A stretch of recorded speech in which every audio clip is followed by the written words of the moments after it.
Sistem di sekolah itu seperti mata rantai. Sistemnya seperti mata rantai. Artinya apa? Antara kepala sekolah, guru, tenaga kependidikan, tenaga OB, tenaga penjaga malam, TU, lab, perpustakaan, BK-nya, semua sama-sama bergandengan tangan sistemnya. Kalau itu dilakukan, yakin Pak, ganti kepala sekolah, ganti dirinya, tidak akan pernah itu menjadi suatu permasalahan. Berilah kami kekuatan untuk dapat melaksanakan tugas, tanggung jawab, dan amanah yang Engkau berikan. Rabbana taqabbal minna innaka antas samiul alim wa tub 'alaina ya maulana innaka antat tawwabur rahim. Ya Allah, Tuhan yang Maha mengabulkan doa, kabulkanlah doa dan permohonan kami, karena hanya kepada-Mu kami menyembah dan hanya kepada-Mu kami mohon pertolongan. Rabbana atina fid dunya hasanah wa fil akhirati hasanah wa qina 'adzaban nar. Wa sallallahu ala sayyidina Muhammad walhamdulillahi rabbil alamin. Bagaimana anak menjadi cerdas? Didahului oleh seorang guru. Kepala sekolah itu memang yang pertama. Kenapa dikatakan yang pertama? Karena kepala sekolah yang mengarahkan, kepala sekolah yang bagaimana membawa arah sekolah ini mau dibuat apa, itu adalah peran seorang kepala sekolah. Di manajerialnya, di supervisinya, juga di kewirausahaannya. Tapi ada hal yang paling utama. Kepala sekolahnya yang pertama, tapi ada yang paling utama. Siapakah beliau? Adalah guru-guru yang cantik dan ganteng di hadapan saya dan tenaga kependidikan yang lain. Kenapa guru merupakan ujung tombak yang paling utama? Karena guru yang mentransfer knowledge afektif dan juga psikomotor kepada peserta didik. Guru adalah seorang yang digugu dan ditiru, maka perlu contoh teladan yang diberikan oleh seorang guru, juga tenaga kependidikan yang lain kepada peserta didik, kepada wali murid, kepada masyarakat sekitar kita.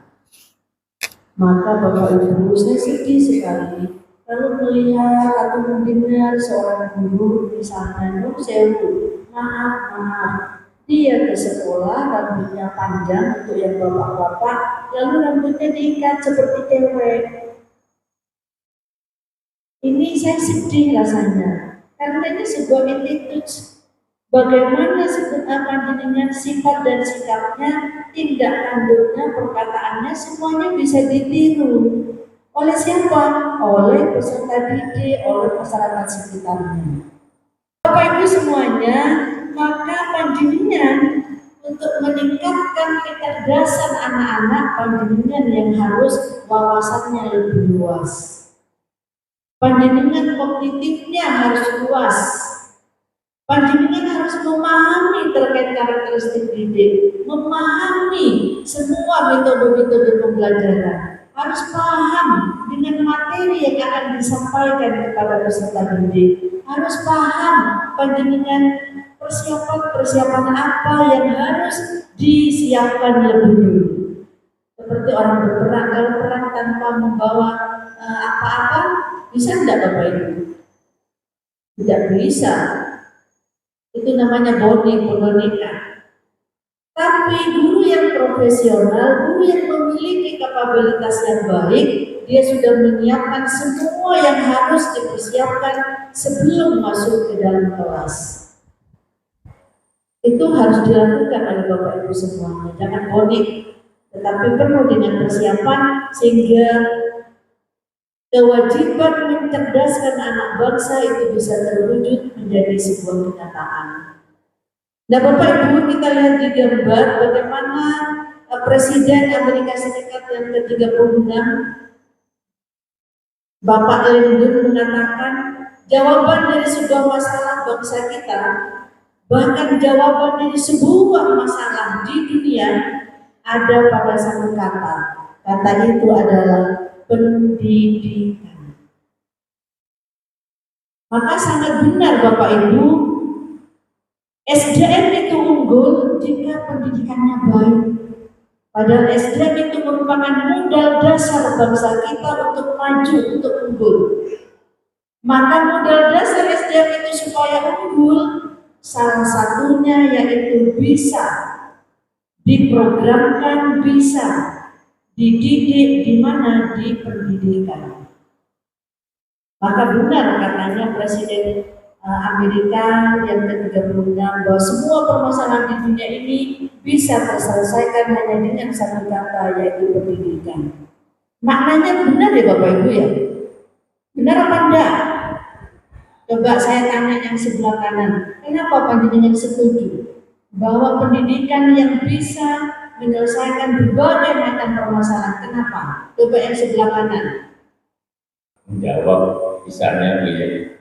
Apa-apa, Saya mungkin ada pandangan lain ya. Ini seperti ketika Jepang dikomando sama sekutu, itu para petingginya menanyakan berapa jumlah guru. Ya. Di sini sedikit saya punya pendapat. Jadi pendidikan yang mereka maksud dengan pendidikan yang sekarang ada di umumnya di sekolah itu kelihatannya ada perbedaan. Itu pandangan saya. Jadi pendidikan itu yang dia maksud itu cenderungnya adalah sebuah pendidikan yang muatannya teknologinya mutlak. Contoh paling sederhana bahwa sebuah pendidikan itu bisa menghasilkan sebuah produk yang bisa dilihat dan bisa bermanfaat untuk hidup.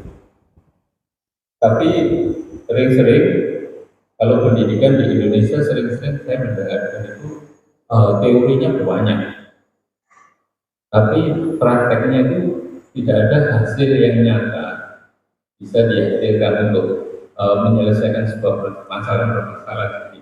Contohnya misalkan di ITS itu bagaimana bisa menghasilkan alat-alat yang mungkin memudahkan masyarakat untuk petambak atau petani apa itu kelihatannya nyamannya di sana belum. Tapi di sini saya setuju, memang yang dimaksud pendidikan itu adalah bagaimana kita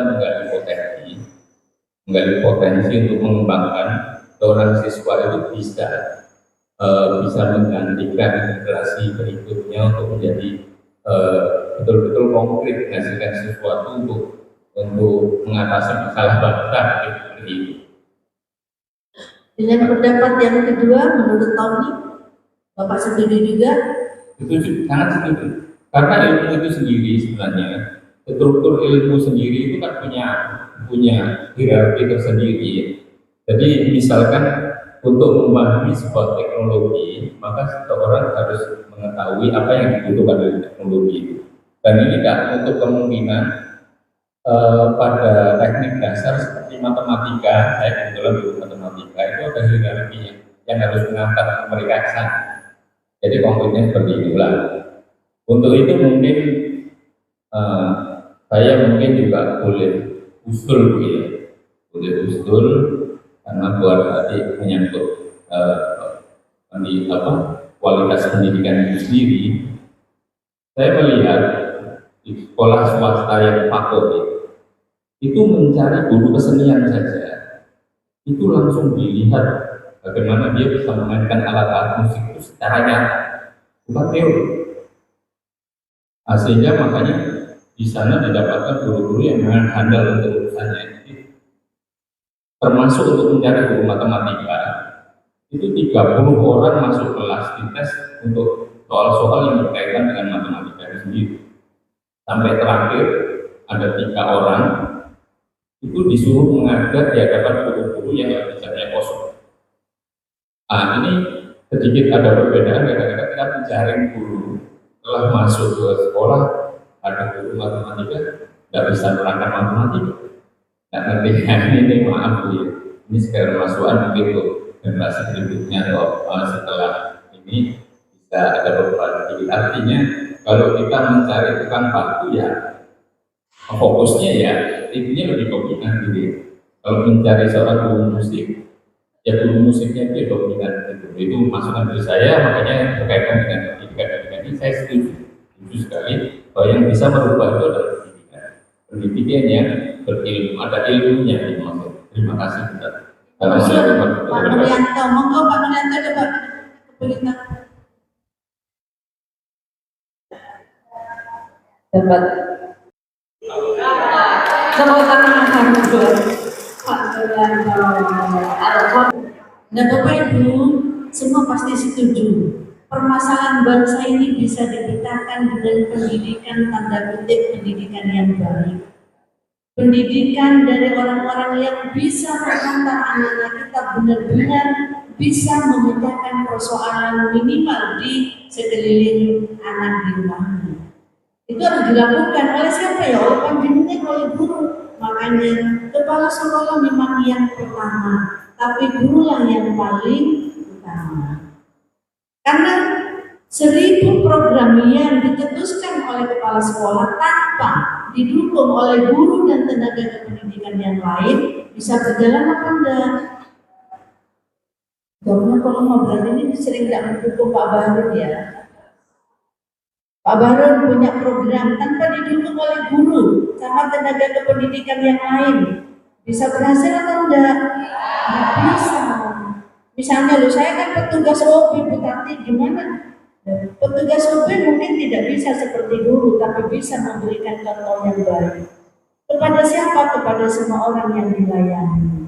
Terkait apa? Misalnya kebersihan. Itu kan contoh. Bagaimana sekolah ini menjadi indah dilihat, indah dipandang.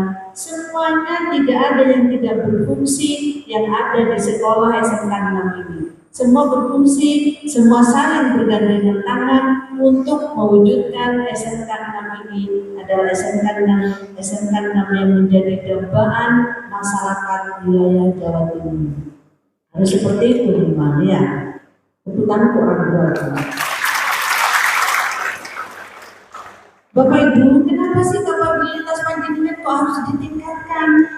Karena sekarang eranya sudah ada sebuah resolusi. Bagaimana dari industri 4.0 sudah beralih kepada society 5.0. Bagaimana kalau kemarin kita berbasis IT semua tanpa seolah-olah tidak ada bantuan manusia. Tetapi Jepang sudah melakukan yang pertama, bahwa IT itu tidak bisa berjalan, IT itu harus dipadukan bagaimana dengan kompetensi SDM dari manusianya, sehingga perlu ada sebuah big data yang bisa dikelola oleh semua organisasi yang ada di dunia ini. Jadi sudah ada perubahan. Nah, oleh karena itu kapabilitas itu harus selalu ditingkatkan. Katanya Ali bin Abi Thalib mengatakan, didiklah anakmu sesuai dengan zamannya. Benar ya Bapak Ibu, yang guru agama mana? Guru agama. Benar ya Pak ya? Nah, bagaimana seorang guru bisa mendidik anak sesuai dengan zamannya kalau panjenengan tidak mau dengan perubahan? Tidak bisa. Misalnya contoh, ada program baru nih dari kepala sekolah. Biasa Pak Baru. Selalu ada yang baru. Saya tidak pernah dikasih honor. Biasa, jangan itu lah. Diamin aja. Namanya apa? Panjenengan tidak mau dengan program baru, tidak mau dengan adanya perubahan untuk menjadi lebih baik, sehingga sekolah ini tidak akan pernah mencapai sebuah puncaknya kalau panjenengan tidak pernah mau dengan adanya program-program baru. Nah, ini menjadi tantangan kita, Bapak. Bagaimana sekarang era IT? Panjenengan mau dengan IT tidak bisa. Justru bagaimana panjenengan mengajar, mengikuti jamaah sekarang berbasis IT, mungkin mengajar tidak mau anak-anak konvensional. Bagaimana? Coba saya pakai video pembelajaran. Coba saya membuat sebuah film, anak-anak nanti disuruh mengkaji. Harus seperti itu, mengikuti. Kalau tidak diikuti tidak bisa. Bisa itu yang mana buku halaman ya. Saya matematika kemarin halaman berapa sudah ya? Gurunya saja lupa halaman berapa yang diajarkan. Itu zaman saya waktu dulu gitu. Tapi waktu dulu kenapa saya kok bisa jadi kepala bidang? Mungkin mereka itu ikhlas. Ikhlas karena Allah mendidik putra-putrinya, ikhlas mendidik anak siswa-siswanya gitu loh. Yang sekarang tidak tahu ya ikhlas apa enggak ya. Apa tanda-tanda tidak ikhlas? Misalnya ada ekstra nih, ada bimbel, tidak dibayar, tidak pernah ngeluh. Apa yang dikatakan? Alhamdulillah saya bisa memberikan ilmu kepada anak saya. Alhamdulillah saya untung diberi kesempatan. Mudah-mudahan menjadi ilmu yang nafi. Gitu, bukan orang yang ikhlas kalau misalnya ngajar bimbel dan lain sebagainya tidak diberi atau kurang banyak. Kemudian Pak Bangun hanya nurut Pak. Saya lebih bisa jadi rumah sekian. Ini apa seperti nyamuk bunyi gitu. Itu tidak boleh, itu namanya tidak ikhlas. Tadi Pak Baru sudah mengutarakan harus ikhlas, benar. Kata Pak Aris juga, Pak Aris itu kuncinya kata Pak Aris, ikhlas. Kita ini bekerja dari jam 7 sampai jam 4 biasa karena dapat gaji, dapat TPP kan mengajar. Tapi bagaimana panjenengan bisa melaksanakan tugas melebihi dari waktu yang diberikan oleh pemerintah? Itu sisanya adalah keikhlasan yang siapa tahu nanti cocok kepada Allah, dimasukkan ke dalam surganya Allah tanpa hisab. Itu Bapak kita ini contohnya adalah ikhlas, dan benar dia tidak hanya mengatakan ikhlas, tetapi contoh memang benar yang dia lakukan. Beliau Bapak Ibu kadang sampai jam 10 malam dia di kantor. Ya karena ikhlas. Sehingga kalau ikhlas enak pokoknya. Ya Pak Baru mungkin salah satu contoh kenapa gemuk ya karena ikhlas. Ya. Dan orang ikhlas itu gemuk karena ikhlas. Ada yang kurus ini ya? Yang kurus tidak ikhlas gitu ya? Enggak, ini hanya gurau ya. Saya ingin tahu karena bisik-bisik, saya ikhlas tapi kok kurus ya, sudah takdir Allah. Jadi Bapak Ibu semuanya, kenapa lagi kok kapabilitas itu perlu kita tingkatkan? Karena zamannya sekarang zaman gila, zaman yang di luar nalar, zaman yang tidak bisa secara logika kok bisa. Apa salah satu contohnya? Ya Mas, sekarang Bapak Ibu saya tidak butuh untuk memiliki mobil, tidak butuh untuk membeli mobil, tidak butuh saya. Kenapa? Karena sudah banyak orang tidak memiliki armada, tapi dia memiliki omset yang luar biasa. Berupa apa Bapak Ibu? Gojek. Iya, apa Bu? Ini sering naik Grab berarti ya, makanya hafal sampai Grab. Saya lupa sama Grab, karena tidak pernah naik Grab ya, hafalnya Gojek gitu ya. Nah itu kan sebuah perusahaan tidak bisa membeli sepeda motor, tapi dia punya sepeda motor ribuan. Aneh kan? Di luar mana kan? Nah oleh karena itu, panjenengan harus mengikuti zamannya. Tidak bisa anak-anak dididik konvensional 1 tambah 2 sama dengan berapa? 3, padahal 3 itu bisa 3 dikurangi 0 bisa 4 kurangi 1 gitu loh. Buat daya nalar anak itu dengan baik. Oleh karena itu kurikulum Merdeka itu sangat luar biasa Bapak Ibu untuk melatih anak-anak berpikir secara hots. Bukan soalnya hots, anak-anak tidak bisa menjawab karena anak-anaknya tidak pernah diajak berpikir secara hots. Nah oleh karena itu Merdeka Belajar itu memang luar biasa, maka perlu panjenengan meningkatkan kualitas secara person, tidak usah menunggu. Kemarin saya membuka acara, ada yang bilang, tapi ini masukan ya, Dinas Pendidikan itu mungkin ada program apa 2 bulan sekali, kepala sekolah itu kumpul, pengawasnya kumpul. Tidak bisa seperti itu. Ya mencari dong, kurikulum Merdeka itu kan maunya mencari sendiri, tanpa seperti cascade ilmunya dari atas turun ke bawah, tidak, tapi mencari sendiri. Ya saya latih seperti itu, walaupun kadang-kadang nanti pasti ada sih bimbel pelatihan-pelatihan yang harus dilakukan oleh kita. Kita lihat yang kedua, perusahaan perhotelan terbesar, tetapi dia tidak punya hotel. Ada ya? Oyo misalnya. Mbak Oyo itu punya hotel enggak?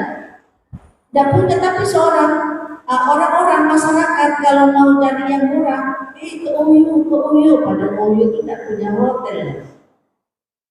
Nah ini sudah dunia terbalik, dunia di luar nalar kita, yang tidak bisa ya kita hitung, tidak bisa, itu sudah kehendak Allah. Ya Pak, ya benar ya Pak. Halo, ya Pak ya. Apa Pak kata saya tadi Pak? Nah ini di depan, yang duduk sama ibu sih loh Pak. Pak Nono, kenapa jadinya Pak lagi lembur tadi malam ya? Jadi jangan malam Rabu. Kenapa Pak? Nah, terpesona sambil tidur. Dan Bapak Ibu, inilah cara seorang guru. Jadi guru itu harus bisa menguasai kelas. Belakang, tengah, depan, kiri, kanan harus dilirik, dilihat. Itulah seorang guru yang profesional. Sehingga tahu siapa murid yang berpikir.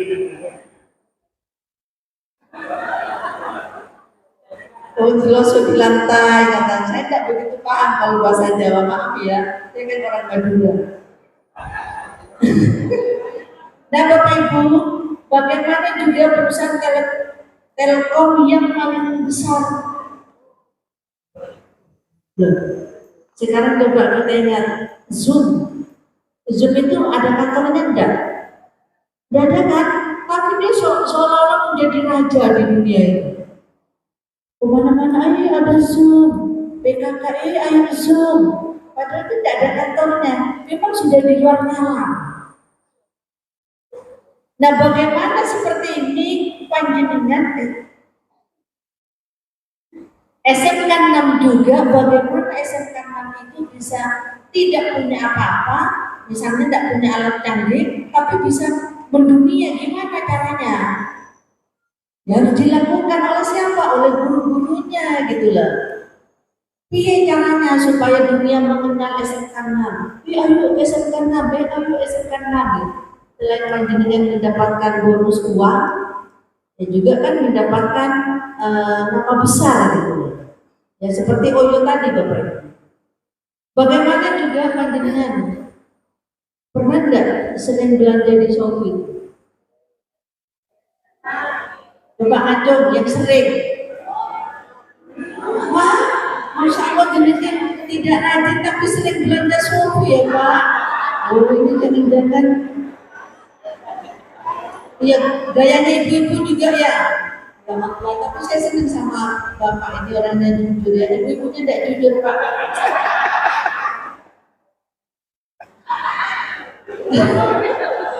Nah itu namanya panjenengan tidak punya toko, tapi panjenengan berbisnis secara online. Di luar mana aku tidak Bapak Ibu. Di luar mana enak kan? Tidak butuh ruang besar, tidak butuh karyawan, panjenengan ya ngetik sendiri, ada kiriman, nanti panjenengan tinggal mengirim juga kepada yang pesan. Jadi luar biasa di dunia ini sekarang. Termasuk kalau beli obat ya, beli obat konsultasi dokter kan nggak usah tahu datang ke dokter. Ya Allah, sering ya. Ini mengurangi rezekinya dokter yang buka praktek ini. Halo dok, gitu ya. Sudah luar biasa coba panjenengan juga membuat halo SMK 6, ada apa di situ? Lalu ada sebuah aplikasi di sini, ada hotel di sini, ada makanan apa-apa. Halo SMK 6, saya pesan kuenya. Lalu dengan singkat panjenengan mengirim. Ya jangan hanya di Surabaya, gimana dikenal di seluruh Indonesia, bahkan dunia gitu loh. Andai kan hotel itu bisa dikirim langsung orang tidur, itu gimana caranya bisa ya? Kalau saya nomor 6, saya pesan kamarnya nomor 6, langsung hotel itu dikirim, inilah kamar nomor 6, gitu. Langsung saya tidur, plak. Tidak bisa ya? Nah, bisa saja suatu saat itu terjadi. Kan sama-sama tidak tahu toh. Ayo mulai sekarang tingkatkan kualitas kita untuk menjadi orang yang profesional. Jadi, Bapak Ibu, bagaimana untuk meningkatkan kualitas pendidikan supaya gurunya lebih oke, karakternya lebih oke, maka Pak Nadiem mengatakan harus ada sebuah transformasi pendidikan. Transformasi pendidikan itu ada 3 perubahan. Transformasi pendidikan yang ada kaitannya dengan kurikulum, transformasi pendidikan yang ada kaitannya dengan proses pembelajaran, dan transformasi pendidikan yang ada kaitannya dengan perubahan mindset GTK. Kalau itu tidak dirubah, tidak bisa berjalan. Kurikulumnya misalnya tetap pakai yang dulu tidak bisa. Maka saya secara pribadi kurang menyetujui jika ada guru yang mengatakan, bahkan ada kepala sekolah yang mengatakan, aduh nanti ganti menteri ganti lagi kurikulumnya. Setiap ganti menteri pasti kurikulumnya berubah. Kalau mindset itu sudah tertera di dalam file otak kita, maka kesulitan yang akan muncul, bukan kemudahan. Namun kalau di file kita selalu ditanamkan hal-hal yang positif, oh iya ya, itu menyempurnakan. Jadi yang terjadi yang bisa diimplementasikan juga bisa secara mudah untuk dilaksanakan. Oleh karena itu Bapak Ibu, kita ini jangan selalu menanamkan hal yang negatif di dalam hati, di dalam pikiran kita, supaya negatif itu tidak muncul di permukaan. Misalnya, kalau saya kok pernah dia perempuan itu bersama perempuan, karena sering bergumam, maka terjadilah suaminya Bapak Ibu selingkuh. Karena bergumam terus gitu, sama yang bapak-bapak juga gitu. Waktu istri cek alumni ya, dia ke pasar paling itu pura-pura ke pasar. Sering mengatakan seperti itu, akhirnya suami istrinya diambil oleh orang lain. Oleh karena itu tanamkan pikiran yang positif, yang keren katanya positif thinking kepada siapapun sehingga menjadi enak, tidak menebar fitnah, tidak menebar sebuah kecurigaan yang ada di lembaga SMK 6. Saya senang dan bangga SMK 6 sudah kondusif. Aplaus dulu untuk semuanya. Yang tidak tepuk tangan paling itu karena tidak dikasih angpau. Nah Bapak Ibu semuanya, bagaimana supaya terjadi sebuah perubahan yang signifikan? Maka harus dimulai dari motivasi secara intrinsik. Penguatan dari dalam diri Bapak Ibu harus benar-benar dilakukan. Kalau itu tidak dilakukan sulit Bapak Ibu. Bagaimana supaya muncul sebuah penguatan dari dalam diri kita? Maka tanamkan rasa ikhlas, tanamkan rasa tanggung jawab bahwa panjenengan menjadi seorang guru, menjadi seorang tenaga kependidikan itu adalah sebuah amanah dari Allah. Jangan merasa panjenengan bekerja kepada Pak Bahru, jangan merasa panjenengan bekerja kepada saya, tetapi tanamkan panjenengan diberi amanah Allah, otomatis panjenengan bekerjanya adalah kepada Allah. Kalau bekerja kepada Allah, Bapak Ibu, apa yang terjadi? Enak-enak ya tadi telah masuk kelas, ya Allah, ampuni saya sudah tidak amanah.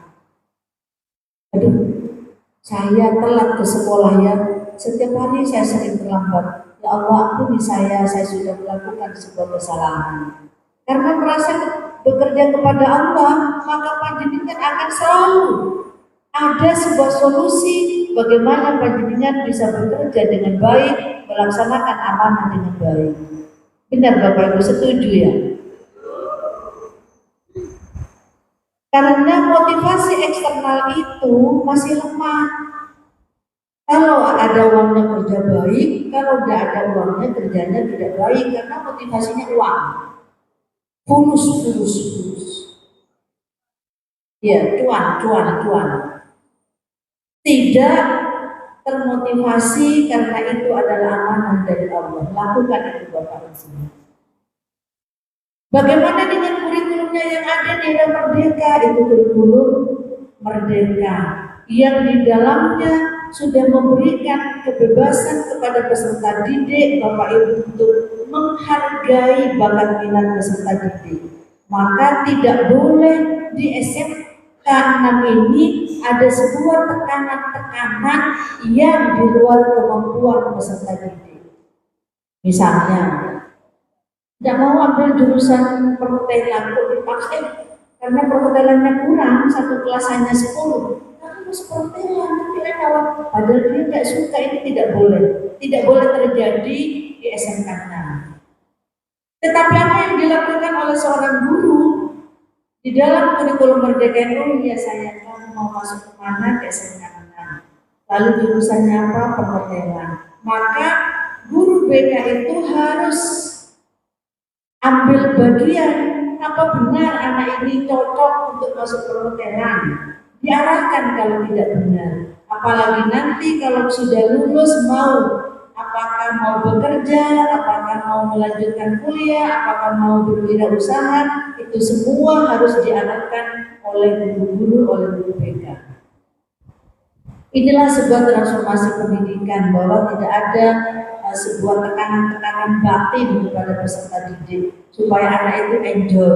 Katanya Bung Hatta, kita nih hidup di alam merdeka, maka cara mendidik siswanya juga harus dengan kemerdekaan. Sama juga apa yang dikatakan oleh Bung Karno, apalagi dengan Ki Hajar Dewantoro yang filsafatnya adalah memanusiakan manusia. Itu harus dilakukan Bapak Ibu. Oleh karena itu, mindset kita, pola pikir kita, cara berpikir kita harus dirubah. Bagaimana panjenengan punya sebuah prinsip bahwa panjenengan harus bisa menghantar anak-anak itu sukses, harus bisa menghantar anak-anak diserap oleh dunia usaha atau dunia kerja yang lain, dan bahkan bagaimana dicetak menjadi anak-anak yang bermental juragan, katanya itu gubernur. Ingat ya, siapa yang mengikuti LKS di Jember? Acung, pembukaan. Gimana Pak, Bu? Katanya Ibu Gubernur waktu itu. Terima kasih Bu, saya mengingat kembali waktu LKS di Jember, kami ikut di sana. Harapannya adalah bahwa kita tidak mencetak SMK itu tidak mencetak tenaga kerja saja, tapi mencetak anak-anak itu menjadi juragan atau menjadi seorang wirausaha. Sudah dilakukan tidak oleh panjenengan? Sudah Bu, saya sebagai guru kecantikan. Langkahnya apa? Setiap kali saya mengajar tidak hanya mengajarkan hard skill saja, tapi saya memberikan penanaman soft skill kepada anak-anak. Harapannya ke depan kalian bekerja, setelah bekerja cari pengalaman, jangan bekerja terus, tapi ke depan kamu harus punya usaha sendiri, kamu harus punya salon sendiri. Karena itu kan motivasi yang dilakukan. Sekarang karya nyata, adakah dari SMK yang sudah membuka usaha sendiri? Belum Bu, tapi kami dalam pelaksanaan pembelajaran kami sudah melakukannya dengan pembelajaran kecil factory. Kenapa kok belum? Di kelas Bu, di kelas kita sudah membuat suatu usaha nyata. Dalam proses pembelajaran kami menggunakan pembelajaran kecil factory, di mana setiap hari dalam 1 minggu kita itu anak-anak untuk membuat usaha salon sesuai kompetensinya anak-anak dengan menerima klien baik dari internal maupun eksternal. Ditambah lagi dalam pembelajaran PKK, pengembangannya di situ itu mengajarkan murid kami untuk melakukan membuat suatu usaha. Itu Bu yang sudah kami lakukan. Ini ya Bu, kekurangannya ada. Apa kekurangan dari seorang guru yang produktif yang sudah dilontarkan oleh Ibu yang cantik di depan, bahwa masih belum ada sebuah pemantauan dari seorang guru setelah dia pulang ke rumah, apakah dia sudah bisa melakukan untuk berusaha. Kalau belum, ada kan lagi, oh apa ya yang bisa harus bekerja sama, mungkin kita uyun dengan Mustika Ratu supaya anak ini misalnya dibantu alat atau apa atau gimana gitu ya, lakukan itu. Insya Allah untuk mencetak anak-anak berwirausaha itu bisa terjadi. Itu ya Bu. Karena guru yang sukses jika 75% siswanya itu bisa melanjutkan kuliah atau dia bekerja atau dia berwirausaha, minimal 75%, maksimal 100%. Ada berapa kelas siswanya? 3 kelas kali 36 berarti berapa? Kak Isyita tadi yang masalah anak yang buka usaha itu ada ya sih berapa orang? Sementara saya masih tahu satu karena waktu itu Satu. dia mencari saya. Ya sih. Tenang. Saya hanya ingin membakar panjenengan. Satu kan? Ya, yang sebentar saya Sebentar. Siswanya berapa kita berikan? 3 kelas kan? Ya. Kali 36 berapa? 108 kan? 1 berarti 0,00000. ya artinya kan ada gitu. Ya Bu, saya ingin ada tidak 1 sayang. Ayo tidak apa-apa hari ini 1, tapi besok ke depan bisa Ya. semua ya. Dan saya datang ke sini kalau tidak membakar kapabilitas jenengan kan berarti rendah terus. 1 itu masih kurang Bu. Ya tepuk tangan boleh. 1 itu masih kurang. Iya, wes pokoknya jenengan harus ada sebuah inovasi ya. Inovasi itu adalah sebuah hal yang wajib dilakukan supaya tidak 1. Ya Bu ya. Tenang. Saya hanya mengorek sejauh mana sih panjenengan kapabilitasnya ya. Kemampuannya seperti apa itu. Berarti butuh panjenengan masih untuk merubah mindsetnya, merubah strateginya. Mungkin ada cara yang perlu panjenengan buat sebuah inovasi sehingga anak 108 semuanya bisa berwirausaha, sudah membuka wirausaha gitu ya. Nah, gitu ya. Tenang. Apa Bu mengganggu apa saya? Wirausaha semua? Insya Allah 50% sudah 50%? 50% siswa. Terus untuk jenengan tepuk tangan dulu. Ya, berkolaborasi dengan wali murid Ibu, karena saya ada dari wali murid, dari progres praktek siswa di sekolah, saya review, saya sebarkan ke wali murid. Kemudian ada buku penghubung juga dengan wali murid, karena tata busana itu adalah proses yang anak-anak terkadang jenuh untuk menyelesaikan di sekolah, makanya saya butuh kerjasama dengan wali murid melihat progres siswa di buku-buku. Kemudian wali murid memotivasi anaknya. Jadi didampingi juga dengan wali murid praktek melanjutkan Muridnya 36, 33 baru 50% ya. baru Masih belum masuk minimal 75%. Ayo, siapa yang sudah 75%? Aduh, katanya lu bilang aduh, ya harus berusaha. Semua pasti bisa, yakin itu. Percaya tidak semua pasti bisa? Ayo, siapa yang sudah 75% siswanya bisa berwirausaha? Belum. Apa Bu? Ini yang ngajak Bu apa Bu? Ini kan ngajak ya. Kayaknya guru. Oh bukan. Oh, misalkan ngacung. Ada yang 75% saya kasih hadiah. Tidak ada. Ya tidak jadi saya masukkan lagi ke dompet. Nah itu Bapak Ibu, panjenengan gini ya. Maaf. Ini saya hanya ingin meningkatkan kemampuan panjenengan supaya tidak hanya merasa bangga dengan apa yang dicapai sekarang, berhenti tidak. Tapi itu jadikan tantangan dan peluang ke depan bahwa panjenengan pasti akan lebih bisa meraih yang lebih besar. Misalnya, saya contoh saja, saya dulu menjadi kepala sekolah, saya kepala TK Bapak Ibu. Pada waktu itu kita sudah pernah menjadi juara tingkat provinsi. Tapi saya tidak hanya lu sudah juara satu, seolah-olah saya tidak mau melangkah lagi, tidak. Tapi juara satu itu menjadi tantangan saya bagaimana lembaga TK PGRI itu akan lebih dikenal. Hanya satu jenis, tapi dengan jenis-jenis yang lain, gitu loh maksud saya. Yang kecantikan, loh saya tidak satu. Saya akan berusaha bagaimana nanti bulan ini bisa 10 orang, punya target.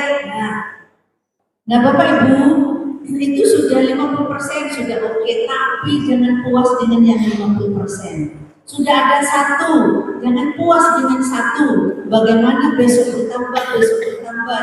Paham ya Ibu? Setuju tidak dengan apa yang saya katakan? Kalau itu dilakukan oleh Bapak Ibu, pasti selalu tidak puas, ingin mengejar yang lebih baik, maka secara otomatis panjenengan akan terpaksa menggenjot kemampuan yang dimiliki panjenengan untuk menjadi lebih baik. Pasti sama dengan apa yang kita lakukan di bidang DTK. Kenapa ya kok stagnan sekolah itu seperti itu, kok perubahannya sulit sekali. Lalu ada gebrakan tahun 2018 ya Pak Barun, satu kepala sekolah, satu inovasi, seperti cacing kena air panas, montang-manting, kepala bidangnya disalahkan, tetapi itu memberatkan sama kepala sekolah. Saya ketawa sebelum, kok diminta inovasi kok memberatkan? Berarti kepala sekolah ini tidak mau bergerak untuk perubahan, untuk menjadi lebih baik. Benar Pak Barun ya? Tanya Pak Barun ini. Saya tolak Bu, saya tidak nilai SKP-nya. Pada waktu itu DP3 kalau tidak menyetor laporan inovasi. Sampai sekarang masih berjalan. Satu kepala sekolah minimal satu karya. Sekarang sudah menjadi sebuah budaya, menjadi sebuah habit. Bagaimana kepala sekolah sekarang selalu membuat inovasi. Apa yang terjadi? Dampak yang signifikan terhadap prestasi di Jawa Timur. Banyak tidak prestasi Jawa Timur sekarang? Banyak atau enggak? Banyak kan? Kenapa? Karena gurunya sudah baik. Tepuk tangan dulu. Kenapa? Karena kepala sekolahnya sudah inovatif. Kenapa lagi? Karena tenaga kependidikannya juga sudah baik. Jadi semuanya karena baik, maka yang muncul adalah prestasi. Saya mengucapkan terima kasih kepada semua guru-guru atau tenaga kependidikan pertama yang sudah mengikuti lomba DCC, dan selamat juga bagi yang tidak ikut lomba DCC. Benar kan? Seperti itu toh. Selamat, terima kasih kepada yang ikut. Yang tidak ikut hanya selamat saja, tidak ada kata terima kasihnya. Yang kedua, saya mengucapkan terima kasih kepada semua guru-guru kita yang aktif menggunakan belajar.id, akunnya diaktifkan di PMM. Terima kasih. Sehingga apa terjadi? Jawa Timur kemarin mendapatkan 2 penghargaan dari Kemendikbudristek. Luar biasa. Kenapa? Karena gurunya sudah alhamdulillah. Nah Bapak Ibu, transformasi pendidikan ada kaitannya dengan kurikulum, pasti ada kaitannya juga dengan transformasi pembelajaran. Kalau dulu belajar pasti selalu di dalam kelas, tapi sekarang belajar tidak mesti di dalam kelas. Bisa seperti yang dilakukan Ibu tadi, diajari anak-anak menjahit, tapi anak-anak ternyata belajar menjahitnya di rumah. Itu juga dipantau sejauh mana jahitan dia. Berarti dia bisa belajar di sekolah, juga bisa belajar sendiri di rumah. Nah itulah sebuah transformasi pembelajaran yang ada. Sekarang belajar tidak mesti di dalam kelas, bisa saja itu dibawa ke tempat-tempat perusahaan ya. Kalau SMK kan magang ya, dibawa ke tempat sana untuk praktek langsung supaya dia menjadi paham. Itulah terjadi namanya sebuah transformasi pembelajaran. Kalau dulu pemateri itu adalah satu-satunya orang tunggal yang bisa memberikan pengetahuan. Tapi sekarang sudah tidak lagi. Tidak hanya seorang guru satu-satunya untuk mendapatkan ilmu pengetahuan seorang peserta didik, tapi bisa dari lingkungan sekitar, bisa dari Google, bisa dari mana-mana yang bisa dijadikan sebagai sumber belajar. Nah, Bapak Ibu, oleh karena itu mari kita bersama-sama Bapak Ibu bagaimana merajut pendidikan ini menjadi lebih baik. Kenapa harus dirajut? Karena kita paham semua pendidikan itu katanya Ki Hajar Dewantoro adalah menanamkan benih-benih budaya. Budaya apa? Budaya baik, budaya positif dalam rangka meningkatkan SDM dari peserta didik sehingga terlahir anak-anak yang berkarakter, anak-anak yang kreatif, anak-anak yang inovatif, anak-anak yang memiliki empati. Karena kebutuhan abad 21 itu yang dibutuhkan pertama kali adalah moral, karakter. Karakter itu ada dua, karakter moral dan karakter kinerja. Karakter moral yang ada hubungannya bagaimana memiliki empati, bisa bergotong royong, tetapi kalau kinerja bagaimana panjenengan memiliki rasa tanggung jawab, memiliki integritas dan komitmen, dan bisa dipertanggungjawabkan hal-hal apa yang sudah dilaksanakan oleh kita bersama sebagai pegawai. Maka kata Ki Hajar Dewantoro, ayo bersama-sama kita harus mau dengan perubahan, merubah mindset kita, pola pikir kita, supaya kemampuan kita itu bertambah, kapabilitas kita itu ada sebuah perubahan. Tidak bisa semua itu kalau tidak dilakukan, Bapak. Nah, oleh karena itu, maka kita perlu untuk inovasi, memiliki inovasi. Bagaimana untuk memiliki inovasi? Yang pertama harus punya ide. Tanpa punya ide tidak bisa berinovasi. Maka, tadi yang menjahit itu kan saya hanya 50%, gimana ya? Supaya bisa sampai 70%. Bulan depan bisa 90% misalnya. Caranya gini. Terus anak-anak saya coba, di daerah saya kan ada PKK. Biarlah PKK itu kalau menjahit sama anak SMA. Nah, panjenengan yang mengadakan komunikasi, kolaborasi itu kan ide. Setelah punya ide, maka butuh memang sebuah kecerdasan, kepandaian. Tidak hanya punya ide, tapi gurunya kalau aung-aung ya tidak bisa, Bapak Ibu. Itu tugasnya kepala sekolah. Kalau ada guru yang hanya gitu, itu tugasnya kepala sekolah, Pak. Arahkan dia untuk menjadi memiliki pengetahuan yang baik. Maka harus punya solusi yang ketiga. Saya punya ide A, maka solusinya begini. Terus setelah itu memiliki inspirasi. Solusinya begini, maka saya harus melakukan beberapa hal, 1, 2, 3, 4, 5. Dari prioritas pertama, kedua, ketiga, 4, 5 dan selanjutnya. Itu harus dilakukan sebuah inspirasi. Maka benar katanya Bu Gubernur untuk menjadi orang yang hebat, orang yang dikenal dunia, maka pendidikan tinggi jawabannya. Ini itu adalah inovasi, ini adalah kolaborasi, ini yang satunya adalah inspirasi. Inspiratif, kolaborasi, dan inovatif. Itu dilakukan. Lalu harus kreatif. Yang terakhir adalah harus punya visi. Kalau tidak punya visi tidak bisa. Maka lakukan itu supaya pendidikan bisa membawa SMK itu BNW atau WBN atau apa yang akan pendidikan lakukan. Karena anak tidak hanya sekolah di SMK, tetapi ada tujuan yang akan dituju oleh semua wali murid. Oleh karena itu, pendidikanlah yang harus mencetak anak-anak itu kreatif, mencetak anak-anak itu inovatif, sehingga keluar dari SMK tinggal memilih B, M, atau W yang akan dilakukan oleh mereka semua. Nah, Bapak Ibu semuanya, ada sebuah analisa dari kami bagaimana itu bisa berubah jika GTK pertama merubah mindsetnya.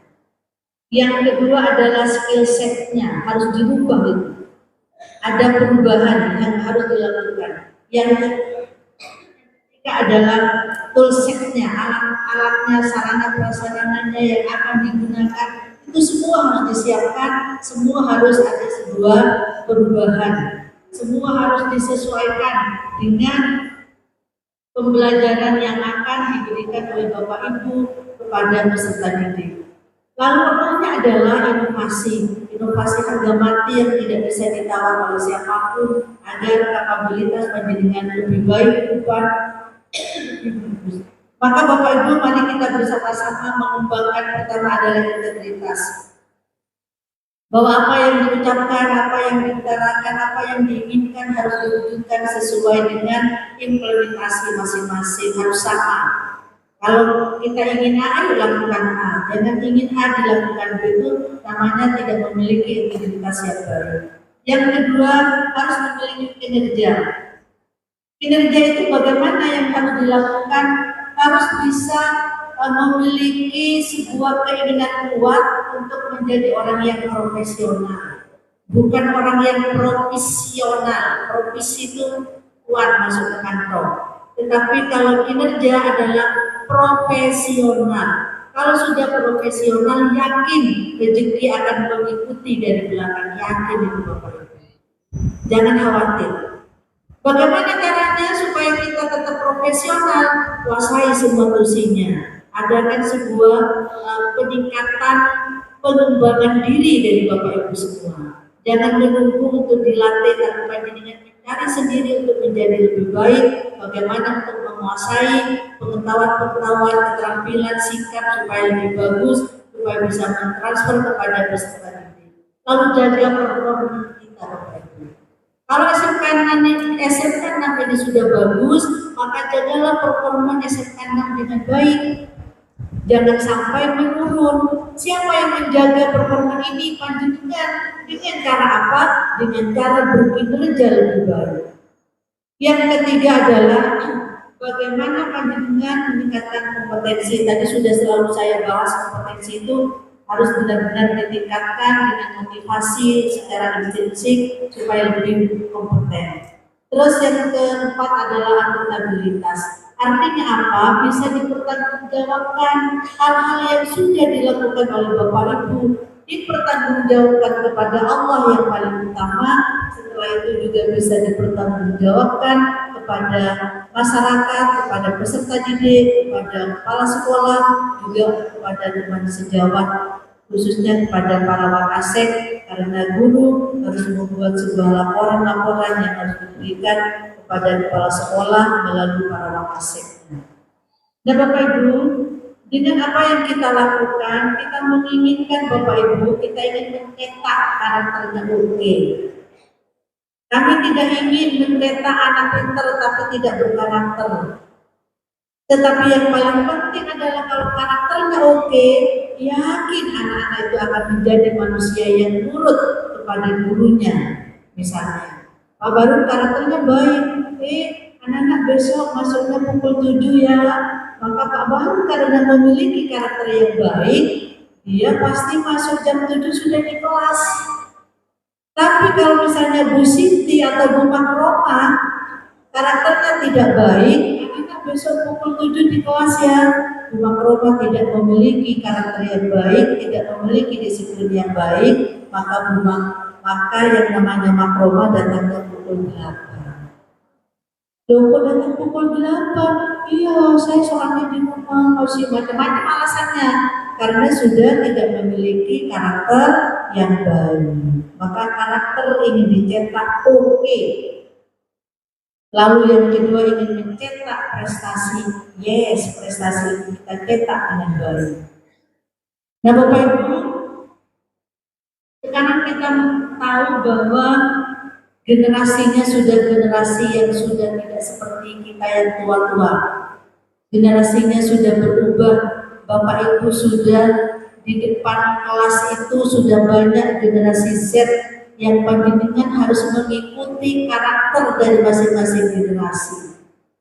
Kalau panjenengan ngajarnya seperti ngajarnya zaman dulu, maka tidak cocok dengan generasi Z. Harus disesuaikan dengan zamannya. Hanya tetap karakter itu harus dijunjung tinggi Bapak Ibu. Karena generasi Z karakternya kalau dipanggil tidak cepat menjawab ya. Benar Bapak Ibu ya? Benar apa salah? Benar ya. Pak Edi, dia masih sibuk dengan gadgetnya. Sibuk masih. Coba kalau anak ibu punya anak, bapak punya putra di rumah dipanggil langsung menjawab atau enggak? Kalau lagi asik sama gadgetnya gitu ya. Oh iya tunggu, kalau dulu. Tati, iya Pak, siap. Langsung menghadap kepada orang tua. Sekarang sudah tidak lagi. Itu namanya sudah ada penurunan karakter yang kurang baik. Nah ini tugas siapa? Tugasnya seorang guru. Seperti apa tadi Pak Edi katakan, bahwa guru matematika misalnya butuh yang memang benar-benar paham, itu tugasnya siapa? Tugasnya kepala sekolah untuk menghantar guru-gurunya berkualitas. Tugasnya pengawas untuk mengantar guru-gurunya supaya bisa memahami bagaimana cara mengajar matematika yang baik. Tugasnya siapa lagi? Tugasnya MGMP sekolah. Harus jalan itu. Kenapa? Supaya ada gesekan, ada asa-asi dan asuh di antara guru-guru yang serumpun. Ini dilakukan apa enggak ya di SMK 6 ya? MGMP sekolahnya. Hah? Dilakukan. Berarti otomatis ada komunitas belajar ya Pak Bahrul. Komunitas belajar itu sudah masuk ke PPM apa enggak? Belum. Sebagian. Nah sebagian Pak Bahrul gimana nanti bisa semuanya eman.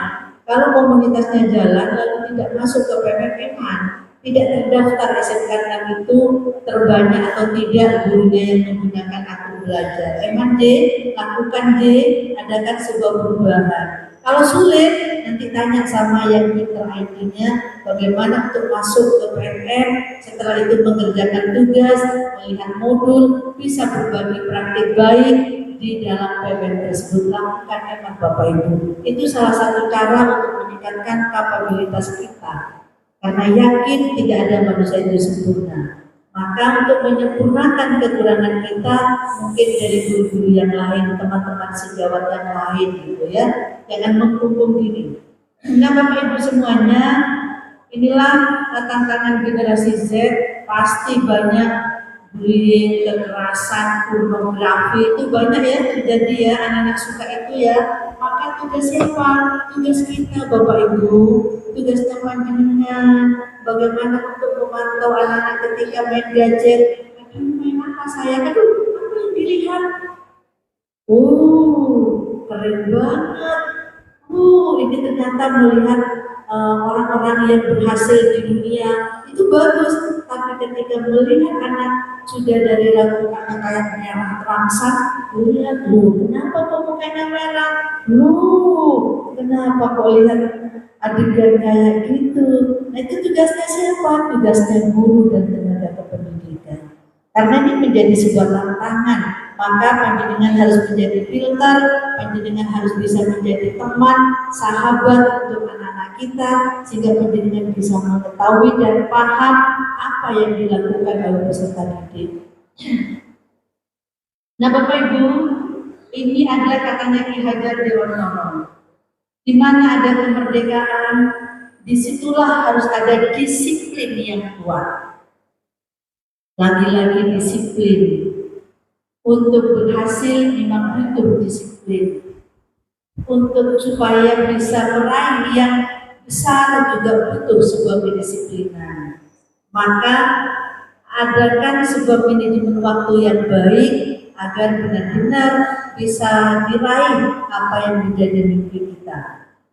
Sungguh pun disiplin itu bersifat self disiplin, yaitu kita sendiri mewajibkan dengan sekeras-kerasnya, dan peraturan yang sedemikian itu harus ada di dalam suasana yang berbeda. Kita dari dalam diri harus punya keinginan, saya harus melakukan ini dengan cara begini, dengan template waktu yang benar, yang terprogram, sehingga itu bisa terlaksana dengan baik. Saya kemarin tidak disiplin, maka sekarang saya harus disiplin. Bagaimana caranya? Bangun setelah sholat subuh, langsung saya mandi, langsung saya sarapan, karena jarak ke sekolah itu butuh 2 jam. Dia harus ada timeline waktu yang baik, ada sebuah pengaturan yang baik. Nah Bapak Ibu, ini menurut Albert, tujuan paling prinsip dari pendidikan adalah menciptakan manusia yang mampu melakukan hal-hal baru, tidak hanya mengulangi apa yang dilakukan generasi sebelumnya.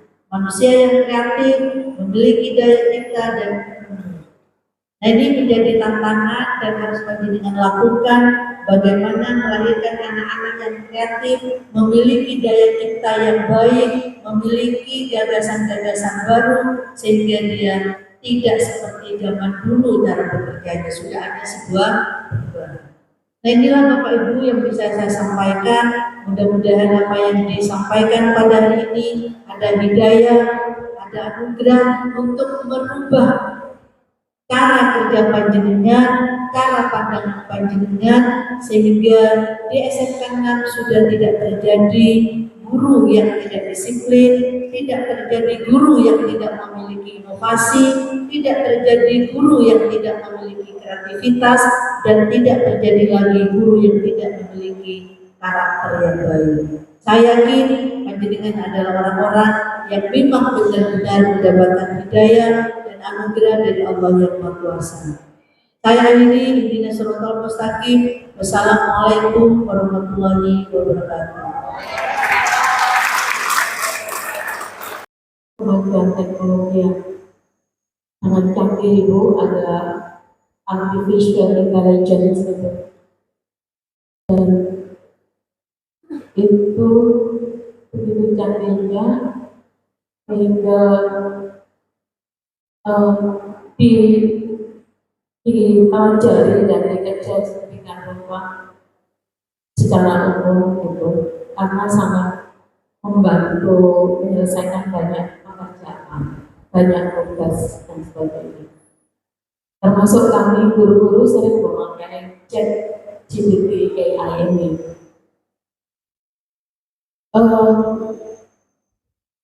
Sekarang saya bingungnya itu bagaimana kita mengenalkan AI ini kepada siswa, karena bagaimanapun mereka harus juga mengenal dan mengejar kemajuan itu. Padahal sementara dengan menggunakan AI itu sebenarnya juga seperti memotong proses berpikir anak, seperti proses anak-anak untuk mengenal langkah-langkah dan strategi dan sebagainya itu.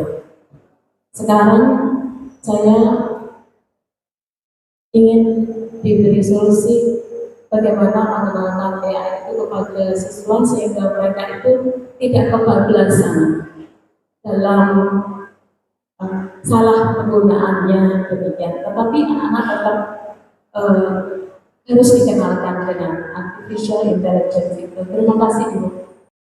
Yang pertama bahwa Ahmad tadi tidak ada pertanyaannya kalau nggak salah, bahwa Pak Ahmad menceritakan apa yang sudah dilakukan dalam membentukkan karakter kepada anak. Yang kedua dari Bu Endang tentang penggunaan IT ChatGPT. Ya. Nah Bapak Ibu, kita terima kasih kepada Ahmad Husaimin J atas dengan doa, terjadi doa yang sama untuk Bapak sekeluarga dan untuk teman-teman semuanya di ruangan ini. Semoga selalu diberi kesehatan, keselamatan, dan dimurahkan rezekinya oleh Allah yang Maha Kuasa. Keluarga putrinya disukseskan oleh Allah yang Maha Kuasa untuk menjadi orang yang soleh dan soleha. Nah untuk Pak Ahmad, terima kasih atas itu kan tadi solusi ya yang sudah Pak Ahmad lakukan, bagaimana mengajarkan anak makan harus selalu pakai tangan kanan, minum juga begitu tangan kanan. Ya itu hal yang baik. Islam mengatakan kalau memasukkan ke dalam mulut yang benar adalah yang kanan. Ya. Memang kadang kita ada garpu ya Pak ya. Ini kadang yang menjadi ini ya sudah garpunya untuk musuh pindah sama yang kanan. Tinggal begitulah Pak.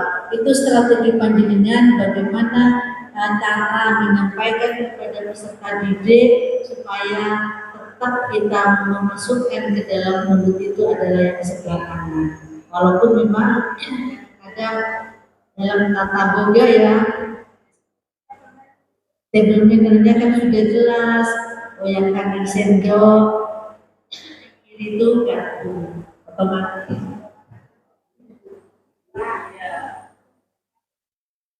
Benar harus selalu kanan, kan nggak ada masalah toh. Karena kita Islam mengatakan memang harus yang kanan. Sama memasang baju harus dari yang kanan, membuka baju harus yang dari kiri. Kalau itu sudah dibiasakan, insya Allah Pak, itu akan terjadi semua dari kebiasaan ya Pak. Terus untuk Bu Enda, gimana Bu untuk mengenalkan AI ke anak-anak supaya itu positif? Bapak Ibu tahu kalau misalnya pisau itu berguna tidak kalau untuk dokter? Pisau berguna tidak untuk dokter? Berguna ya, untuk apa pisau itu? Untuk operasi. Tapi berguna tidak pisau ini kalau diberikan kepada bromotora? Berguna tidak? Berguna, tapi yang negatif. Gitu ya, yang satunya berguna yang positif. Maka kalau kita ingin memberi kepada anak-anak, HP ini bisa negatif dampaknya kepada peserta didik, bisa positif kepada anak didik. Bagaimana untuk mengenalkan AI itu? Panjenengan yang pertama adalah pahamkan dulu AI itu apa. Siapa yang mengharapkan gurunya? Maka gurunya harus paham dulu. Beri contoh-contoh real, misalnya. Kita ini Bapak Ibu, sengaja atau tidak sengaja, kita ini sudah melakukan AI sudah sejak lama sudah punya HP. Benar ya? Ayo bangun tidur, sudah menjawab WA. WA itu menggunakan apa ya AI? Ayo bangun tidur, oh ya saya nanti ada PR, sudah lihat Mbak Google. Itu namanya sudah menggunakan AI, tapi penggunaannya yang positif. Apalagi pengirim email itu juga menggunakan AI. Karena sudah ada sistem yang di email itu tidak akan masuk kepada email orang lain. Karena sudah ada sistem yang membawa alur itu, oh saya email ke emailnya Pak Bahru, maka tidak akan pernah masuk ke emailnya Buma Roham. Kenapa? Karena AI sudah mulai tersistem, sudah bisa masuk, ada semacam rumus gitu di situ. Nah itu harus dipahamkan Ibu, apa bahaya AI, apa dampak positifnya. Karena anak itu menggunakan AI itu tidak baik karena dia tidak paham dampak positif dan negatifnya. Maka yang pertama adalah pahamkan terkait AI itu gunanya untuk apa, tujuannya untuk apa, kalau dilakukan seperti ini dampak negatifnya apa. Anak itu kadang Ibu melakukan, kalau menurut analisa kami ya, dari analisa kami, dia itu tidak paham. Misal satu contoh, anak sampai melakukan seks dini. Dia itu karena tidak paham. Andaikan dia paham apa dampak negatifnya, apa dampak yang akan dia terima, dia pasti akan menolak karena tidak paham. Secara Islam dia boleh pandang, tidak paham aja. Kalau pendapat kita karena tidak paham, maka akan ada solusi nanti yang positif. Oleh karena itu Bapak Ibu, ayo mumpung masih anak-anak itu ada di bawah asuhan panjenengan, tolong pahamkan makna, tujuan, kenapa kok ada AI, apa fungsinya, itu diutarakan kepada peserta didik. Tidak apa-apa, kalau kamu melakukan AI itu hanya untuk melihat pornografi, maka akan dirangsang sama panjenengan, kamu akan terangsang, kamu akan semua hormonnya mekar, ingin melakukan sesuatu. Tapi apa nanti kalau kamu melakukan yang terjadi, kamu akan melongsor. Tidak apa-apa, jadi butuh sebuah keterbukaan dijelaskan kepada peserta didik, sehingga itu meminimalisir hal-hal yang tidak diinginkan oleh kita bersama. Gitu ya Bu ya, pahamkan dulu, dengan memahami dulu, baru pahamkan anak didik, fungsinya apa, tujuannya apa, dampaknya apa, lalu bagaimana cara menggunakan dengan baik. Itu ya Bu Enda, bisa masuk akal Bu Enda, bisa jadi Bapak Ibu ada yang menambah. Assalamualaikum warahmatullahi wabarakatuh. Terima kasih atas waktu yang diberikan. Bu, ada satu pertanyaan yang selama ini kita di dunia pendidikan itu kadang kita mengajar di satu tempat, kemudian beda tempat dan lain sebagainya. Di satu sisi ada kondisi yang berbeda-beda di tempat pendidikan. Tapi yang sering kami lihat adalah bahwa naik turunnya lembaga pendidikan itu ternyata banyak dipengaruhi oleh peran top leader kepala sekolah. Nah, maksud saya mungkin bagaimana tiap ibu yang sudah berpengalaman dalam pendidikan untuk membangun sistem dalam sebuah lembaga pendidikan sehingga sebuah lembaga pendidikan, khususnya lembaga pendidikan negeri yang rentan pergantian top leader kepala sekolah, agar dengan sistem yang ada itu siapapun kepala sekolah yang akan menempati di tempat tersebut, sekolah tersebut bisa mempertahankan performanya, termasuk prestasinya. Ini juga tantangan bagi kita, karena bagaimanapun juga kepala sekolah itu tidak sepenuhnya, tidak seterusnya berada di lembaga tersebut, akan dimutasi dan seterusnya. Ini saja yang mungkin Ibu bisa sharing kepada kita bagaimana membentuk sistem dalam sebuah lembaga pendidikan. Terima kasih. Assalamualaikum warahmatullahi wabarakatuh. Assalamualaikum warahmatullahi wabarakatuh. Waalaikumsalam warahmatullahi wabarakatuh. Terima kasih atas waktunya. Mengenai pendidikan memang sangat penting dan perlu kita mendalami secara universal supaya mampu untuk mencapai suatu perspektif sesuai dengan aspirasi dan orientasi kita, mencapai perspektif yang maksimal.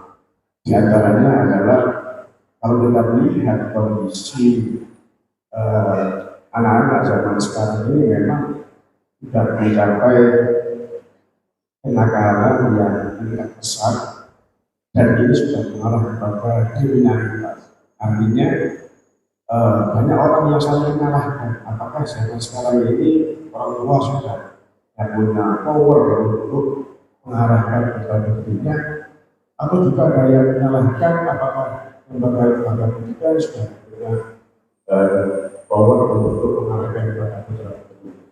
Oleh karena itu sebenarnya kalau kita mencermati, mengamati dan menganalisis, sebenarnya ada satu hal yang dilupakan oleh kita, yaitu beruswah kepada Rasulullah. Artinya tidak sekedar transfer of knowledge, tapi kita harus memberikan contoh-contoh teladan yang baik. Oleh karena itu saya ingin bertanya, kita sudah mengalami beberapa sistem pendidikan, mulai dari KTSD, K13 sampai sekarang sebelum merdeka. Bagaimanakah kolaborasi di antara beberapa atau pembelajaran atau kurikulum kepada uswah Rasulullah? Artinya kita sebagai guru ini ketika ada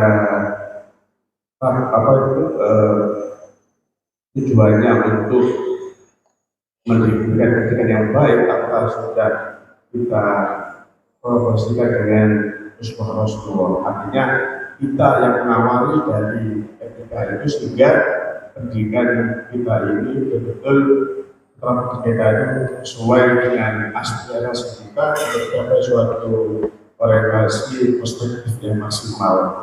Terima kasih. Wassalamualaikum warahmatullahi wabarakatuh. Waalaikumsalam.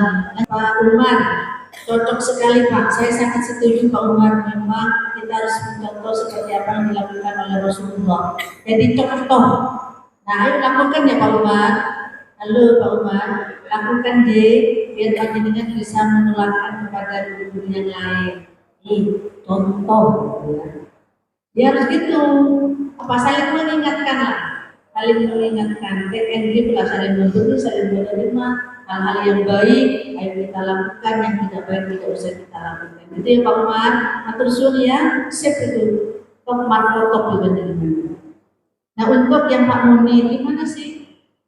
Oh caranya kepala sekolah kan tergantung dari top leadernya, benar Pak. Tapi ini lagi seperti yang saya katakan, kepala sekolah itu memang yang pertama, tapi yang paling utama adalah guru dan tenaga pendidikannya. Bagaimana caranya supaya sistem itu tetap bagus, performa bisa terjaga, prestasi bisa terjaga, walaupun ganti kepala sekolah, tetap prestasi performa itu ada. Panjenengan tahu mata rantai, kenapa Pak Munir memberikan gelang rantai? Pernah ya Pak? Pernah. Kalau pernah coba, sistem di sekolah itu seperti mata rantai. Sistemnya seperti mata rantai. Artinya apa? Antara kepala sekolah, guru, tenaga kependidikan, tenaga OB, tenaga penjaga malam, TU, lab, perpustakaan, BK-nya, semua sama-sama bergandengan tangan sistemnya.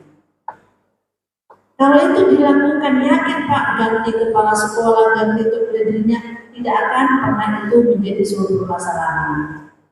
Kalau saling bergandengan, saling memberi, saling membentuk tim yang solid, bagaimana semua bisa tercapai dengan baik. Kalau misalnya rantainya putus satu, enak tidak dipakai bilangnya Bapak Ibu? Enak tidak? Tidak enak karena sudah ada yang putus. Apa maknanya? Karena ada guru yang menggembosi di dalam. Maka program yang baik tidak akan terwujud dengan baik, jalannya pasti pincang karena ada yang menggembosi dari dalam. Atau misalnya putus, yang putus apa rantai yang mana? Rantai tenaga administrasinya yang putus, sehingga tidak membuat surat untuk pengumuman bahwa ijazah harus diambil, putus. Yang terjadi apa? Tersiap-siap jalannya. Atau sudah diperintah oleh kepala sekolahnya, tolong para wakasek misalnya, data anak yang tidak ijazahnya belum diambil, tidak dilakukan karena rantainya putus, sehingga dipakai gelang itu tidak enak rasanya. Jadi sistem di sekolah ini seperti rantai yang tidak boleh putus. Rantai itu satu, karena semua rantai itu rantai yang menggandeng-gandeng itu semua sangat berarti untuk mempertahankan performa, untuk mempertahankan prestasi, untuk melangkah ke depan lebih maju dan lebih baik. Jadi sistemnya seperti mata rantai ya Pak Munir, jangan sampai ada yang menggembosi, jangan sampai ada yang saling ekek-ekekan. Pada setiap masalah pasti ada solusinya, tergantung dari cara yang menyikapi. Sekarang Bapak Ibu mau diberi top leader dari mana saja, yang pintar, yang dokter sampai profesor pun, misalnya salah satu contoh diletakkan di SMA atau di SMP atau di SMK seorang profesor, tapi petugas utamanya tidak mendukung, tidak bisa. Masuk akal ya? Sudahlah, tidak profesor, tidak dokter, cukup S1. Tapi petugas utamanya keren, bisa berhasil baik atau enggak? Bisa bagus karena petugas utamanya sudah luar biasa gitu loh. Yang bagian yang pertama top leadernya hanya memantau, menganalisa, mengarahkan, itu gampang, enak. Karena yang utama sudah bekerja dengan baik, penuh dengan rasa ikhlas, penuh dengan kinerja yang luar biasa. Masuk akal Bapak Ibu? Artinya bagaimana caranya? Anggap di dalam sekolah ini seperti sistemnya mata rantai yang tidak boleh lepas, harus bergandengan tangan, bukan langsung masuk ke kanan bergandengan. Luas ya, bukan bergandengan kemana-mana, ke toko bergandengan tangan berapa orang nih Pak? 160 bergandengan, terus bukan itu maksudnya, tapi cara berpikirnya, polanya itu harus seperti sistemnya seperti mata-mata yang tadi ya Pak Munir. Paham deh? Masuk akal enggak? Masuk akal. Bapak Ibu terima kasih banyak dan minta maaf deh. Mudah-mudahan nanti Bapak Ibu bisa tulis ya, bisa kirim lewat WA, bisa lewat Pak Bagrum atau siapa guru-guru yang punya nomor WA saya. Kalau ingin bertanya, kami membuka 24 jam ruang Tuhan Muda. Silakan, tidak masalah.